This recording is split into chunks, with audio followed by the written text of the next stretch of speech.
Olá! Neste vídeo falaremos sobre nomenclatura biológica que é usada para classificar e dar nome aos organismos. Além disso, falaremos também sobre as principais regras do Código de Nomenclatura Biológica. Vocês verão que existem várias regras nesse código a fim de estabelecer uma universalidade e exclusividade dos nomes dos organismos. Vamos lá?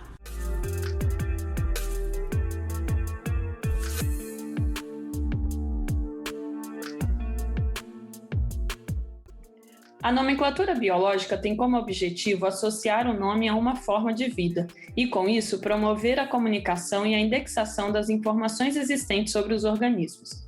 Se formos parar para pensar, cada lugar nomeia o mesmo táxon de maneiras diferentes, e nem precisamos falar de diferentes países, como no nosso exemplo do cachorro. As diferenças podem acontecer até mesmo entre os diferentes estados do nosso país. Mas como nomear as diferentes formas de vida? Como já dissemos, atualmente seguimos a classificação proposta por Linnaeus e tentamos atribuir os táxons a uma unidade de classificação ou categoria linneana. Além disso, existem códigos internacionais que regem as regras para nomearmos os táxons. Atualmente, existem 5 códigos de nomenclatura internacional: o Código Internacional de Algas, Fungos e Plantas e seu irmão, o Código de Plantas Cultivadas, o Código Internacional de Nomenclatura de Procariotos, o Código Internacional de Classificação e Nomenclatura de Vírus e o Código Internacional de Nomenclatura Zoológica. Os códigos de procariotos e de vírus são, de certa maneira, semelhantes aos códigos de botânica e zoologia, respectivamente. Portanto, vamos focar mais nos códigos de zoologia e botânica, que são os mais conhecidos. Uma característica geral de todos os códigos é que estes possuem regras que devem ser obrigatoriamente seguidas, além de recomendações, na qual o pesquisador pode decidir se seguirá ou não. O principal objetivo de todos os códigos é promover a estabilidade e a universalidade dos nomes científicos dos organismos, além de garantir que o nome de cada táxon seja único e distinto de todos os demais. Todos os códigos também seguem um princípio básico que é o princípio da prioridade, ou seja, o nome mais antigo deve ser priorizado. Falando de maneira prática, se por acaso 2 pesquisadores em momentos distintos nomeiam uma mesma espécie com nomes diferentes, o nome que valerá será aquele que foi proposto primeiro. Tanto o Código de Botânica quanto o de Zoologia tiveram origem nas publicações de Linnaeus. O Código Internacional de Nomenclatura Botânica considera o Spice Plantarum de 1º de maio de 1753 como ponto inicial para o reconhecimento dos nomes das plantas. Este código foi proposto por Afonso de Candolle e aprovado em 1867 no Congresso Internacional de Botânica em Paris. Ele é atualizado em todo o Congresso Internacional de Botânica, que ocorre a cada 6 anos. Já o Código de Zoologia considera a publicação da 10ª edição do Sistema Naturae, de 1º de janeiro de 1758, como um marco inicial para o reconhecimento dos nomes zoológicos. Ele foi proposto no Congresso Internacional de Zoologia de 1898 e suas regras passaram a ser adotadas a partir de 1901. Este código não possui periodicidade de atualização, sendo que a última foi feita em 1999. Mas o código não rege sobre todas as categorias linneanas, e neste caso os códigos de botânica e zoologia diferem bastante. O código de zoologia rege apenas sobre os níveis de espécie até família, enquanto que o de botânica rege de espécie até filo ou divisão. Estes códigos propõem terminações para os táxons dependendo de sua categoria. Na botânica, todas as categorias de filo ou divisão até família, incluindo suas subcategorias, possuem terminações específicas. Na zoologia, apenas famílias e suas subcategorias possuem terminações determinadas para seus nomes. Este exemplo aponta todas as categorias a qual Rosa canina, variedade canina, pertence. Aqui é possível perceber que todas as categorias de divisão ou filo, até subcategorias dentro de família, neste caso tribo, tiveram seus nomes definidos com base em terminações determinadas pelo código. Já na zoologia, apenas os nomes das categorias de família que possuem essas terminações específicas que o código rege.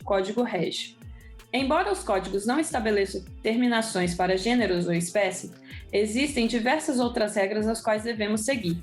Para qualquer nome acima de espécie, ou seja, de gênero até reino, o nome será sempre uninominal, ou seja, um único nome, e sempre iniciado por uma letra maiúscula. Já nomes de espécies devem, obviamente, seguir a nomenclatura binomial estabelecida por Linnaeus, ou seja, os nomes devem ser uma combinação de dois nomes, gênero mais epíteto específico, onde o gênero sempre será iniciado com a letra maiúscula e o epíteto específico sempre iniciado com letra minúscula.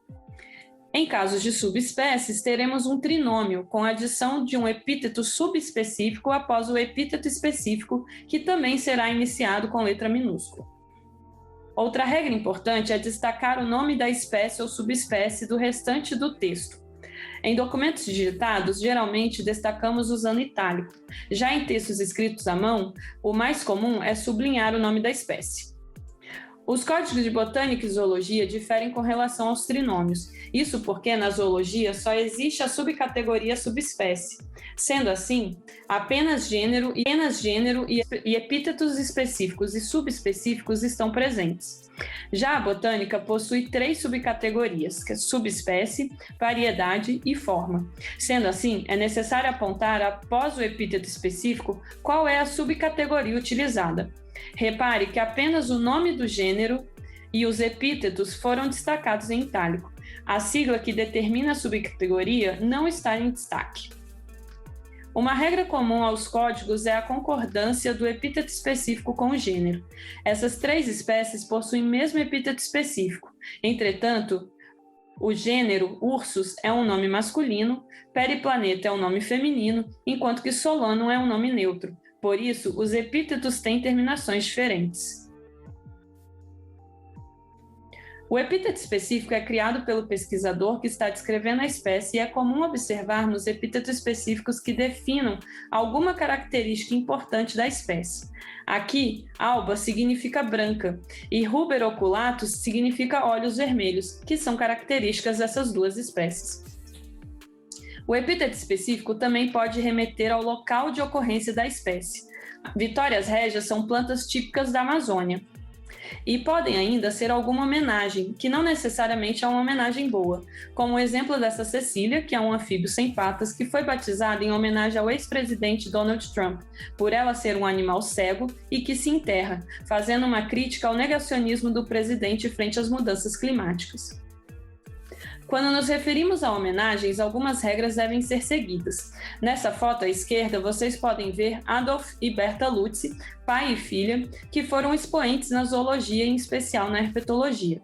Diversas espécies já foram descritas em homenagem a eles, e só pelo epíteto específico é fácil saber se a homenagem foi exclusiva ao pai, à filha ou a ambos. Isso porque, na zoologia, homenagens a um homem devem terminar com I.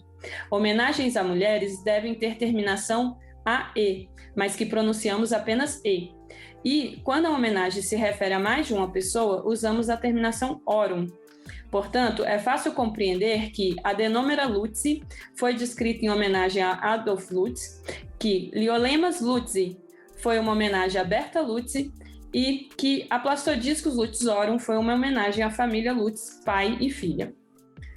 É importante ficar atento que existe uma pequena diferença no Código de Botânica com relação à homenagem a homens. Enquanto na zoologia colocamos a terminação com apenas um I, na botânica usam-se 2 Is. Para mulheres, os códigos são concordantes. Outra regra importante é que apenas a zoologia permite tautonímias, ou seja, nomes idênticos para o gênero e o epíteto específico.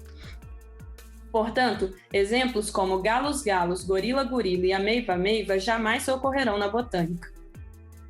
E, por fim, a botânica e a zoologia diferem bastante com relação à autoria das espécies. Na botânica, o nome da espécie deve vir sempre acompanhado pelo autor que a descreveu, mas nunca pelo ano de publicação. Para facilitar, o nome do autor pode ser abreviado. Entretanto, 2 autores não podem ter a mesma abreviação. Assim, a botânica possui uma lista de pesquisadores com suas respectivas abreviações. Vemos aqui neste exemplo que a abreviação de Linnaeus é L. Já Lamarck possui a abreviação LAM. Já na zoologia, a autoria e ano são facultativas, mas ao indicá-las devemos separar o autor e data da publicação com vírgula, e os autores nunca são abreviados.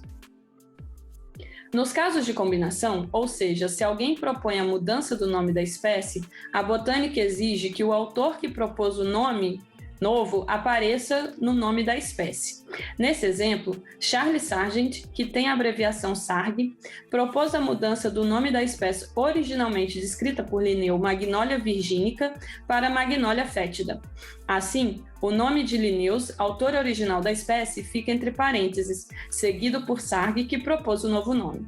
Na zoologia, o nome daquele que propôs o novo nome nunca aparece. Entretanto, quando o nome da espécie não é o mesmo do originalmente proposto, o autor da espécie fica entre parênteses. Assim, sempre que você vir um nome de uma espécie de animal cuja autoria está entre parênteses, saberá que aquele não foi o nome originalmente proposto para aquela espécie.